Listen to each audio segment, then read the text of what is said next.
स्वागत आहे तुमचं माझ्या छोट्याशा मिनी ब्लॉग मध्ये। काल शनिवार होता आणि इथला बाजार असतो शनिवारचा, तर भरपूर सारे असे भाजीपाला मी घेऊन आलेली आणि मायरासाठी मी द्राक्षे आणि बोरे आणलेली, तर ते इथं ती खात होती। तोपर्यंत म्हटलं हे सगळे गोष्टी मी व्यवस्थित करण्यासाठी घेतलेल्या।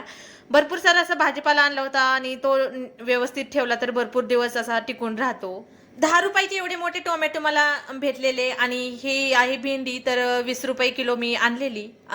ही जी कोथिंबीर आहे तर ती 10 रुपयाला एवढी मोठी गड्डी मला भेटलेली। अजून तर स्वस्त आहे भाजीपाला, पण इथून पुढे भरपूर सारा असा महाग होणार आहे। उन्हाळ्यामध्ये भरपूर सारा भाजीपाला महाग होऊन जातो। आणि हे मी बटाटे आणलेले होते वेफर्स साठी। तसे तर 20 रुपयाला किलोभर बटाटे भेटतात, पण मी 50 रुपयाचे 3 किलो बटाटे आणले होते। म्हणलं याचे वेफर्स करता येईल, मोठे मोठे बटाटे घेऊन आलेले। मायराला इथं बिझी करून मी लगेचच भाजीपाला व्यवस्थित करण्यासाठी घेतले। वाटाणा पण मी 30 रुपयाचा किलोभर वाटाणे घेऊन आलेले आणि भरीव असे वाटाणे होते, हे चांगले होते, अजिबात खराब वगैरे नव्हते। बाजारातून भाजीपाला आणला की लगेच दुसऱ्या दिवशी मी त्याला नीट करून ठेवत असते, म्हणजे सुकलं की ते व्यवस्थित करता येत नाही, म्हणून मी लगेच त्याला निसून वगैरे ठेवते। आणि मायराचं खाऊन होईपर्यंत इकडे वाटाणे माझे सोलून झालेले होते आणि कोथिंबीर ही अर्धी मी निसून घेतलेली।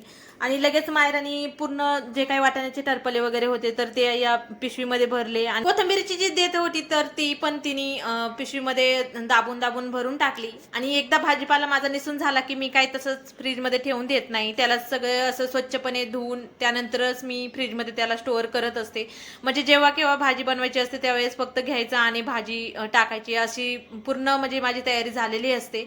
सकाळी खूप घाई असते त्याच्यामुळे मी ही सगळी तयारी करून ठेवत असते। आता हा सगळा भाजीपाला मी व्यवस्थित धुवून त्याचं पाणी निथळल्यानंतर फ्रीजमध्ये स्टोअर करून ठेवणार आणि फक्त टायमिंगला पाहिजे तेव्हा घ्यायचं आणि भाजी टाकायची। येताना बाजारातून अंडे पण भरपूर सारे असे आणलेले होते। तुम्ही पण अशी पूर्ण तयारी करून ठेवता का? मला नक्की कमेंट्स करून सांगा। आणि चला भेटूया परत एकदा नवीन ब्लॉग मध्ये। ब्लॉग जर आवडला तर नक्की लाईक, शेअर आणि सबस्क्राईब करा। बाय।